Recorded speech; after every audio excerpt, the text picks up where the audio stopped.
Oke teman-teman semua, jadi banyaknya pertanyaan yang masuk tentang skema penempatan bekerja di Korea. Ini aku jelaskan di video ini ya, karena di Instagram itu yang nanya banyak, jadi susah ketiknya. Oke, yang pertama adalah ke Korea itu lewat jalur G2G ya, ini bukan lewat PT. Kalau P2P itu lewat jalur laut untuk ABK kapal. Nah, kalau yang G2G ini adalah untuk bekerja di pabrik, di perikanan juga ada, di konstruksi juga ada. Nah, untuk skema penempatan ke Korea, teman-teman itu cari LPK dulu, lembaga bahasa Korea di kota masing-masing. Teman-teman yang tinggal di situ, cari yang dekat rumah aja. Jadi kalau misalnya udah belajar bisa pulang pergi, bisa dilaju, jadi bisa menghemat pengeluaran. Nah, pertama teman cari LPK yang di kota teman-teman sendiri. Habis itu setelah udah ketemu nih LPK-nya di sini. Nah, habis itu teman-teman evaluasi LPK-nya berapa, presentasi nilai siswa yang lulus di situ tuh berapa. Misal siswanya ada 50, yang lulus 30 itu bagus, udah masuk lah ya. Di atas 50% udah bagus. Karena apa? Karena berarti materi-materi yang disajikan dan disampaikan di LPK tersebut berarti kredibel dan baik ya. Kalau misal udah masuk di LPK, kalau nilai LPK yang misal siswanya itu 40, yang lulus cuma satu, itu dipikirkan lagi. Di masalahnya di mana? Kenapa nggak lulus? Apakah di materinya atau di mana? Jadi cari LPK yang siswanya yang lulus banyak ya. Nah, udah masuk nih, udah di LPK. Nah, habis itu teman-teman skemanya adalah tentang udah belajar, kemudian ikuti nanti ada seleksi ujian, teman-teman ikut ya, seleksi ujian. Pendaftaran nanti gimana, Mas? Untuk pendaftaran nanti akan dibimbing ataupun diinformasikan dari LPK tersebut. Jadi di webnya di bp2mi.co.id. Habis itu ujian udah lulus. Nah, setelah ujian lulus, udah belajar, ujian lulus. Habis itu teman-teman sending data.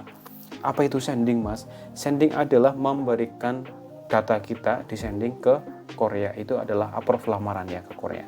Nah, nanti dari Korea ini udah di sending ya teman-teman. Aku misalnya bosnya, aku mau mengambil orang Indonesia. Nanti dari Korea akan diberikan beberapa pilihan. Butuhnya berapa? Aku butuh 2 misal ya. Nanti akan diberikan pilihan 5 atau 6 orang. Jadi aku nanti milih biodatanya. Oh, ini bagus kayak gitu.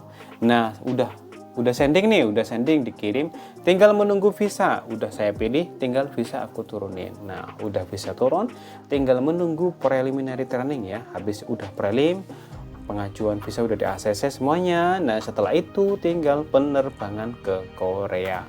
Sederhananya konsepnya seperti itu, sederhananya begitu. Nah, ketika teman-teman udah tahu skemanya begitu ya, untuk LPK lagi kita kembali ke LPK, skema berikutnya adalah biaya LPK itu yang transparan itu penting. Jadi teman-teman kita masuk di LPK, apakah biayanya transparan? Transparan itu maksudnya gimana, Mas? Maksudnya adalah setelah lulus dari ujian dari situ, apakah ada biaya lain, biaya ucapan terima kasih dan sebagainya. Nanti teman-teman evaluasi.